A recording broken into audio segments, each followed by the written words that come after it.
Ко мне приезжали, два ингуша приезжали, звонили по телефону. Вопрос вам задать хотим. Я говорю, ну давайте по телефону. Зачем ко мне ехать оттуда, издалека? Нет, мы хотим вот лично вас. Я был с Идрисом Абадиевым в гостях у доктора исторических наук Кузнецова в Милуоне 2 декабря 2012 года. Приехали. Оказывается, какой вопрос привезли? Мы ингуши, аланы или нет? А этот Ибзеев, по-моему, который сочинил «Философия как-то мира, что ли?» Вот это так. И помните, у него родословные древа?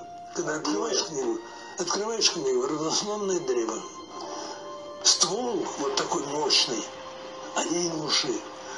А из этого ствола выросли славяне, германцы, китайцы, японцы, и кого только не, грузины, армяне. Это все ветви. И я им сказал, ребята, не бывает ветвей, если нет корней. Ваших корней и в помине не было.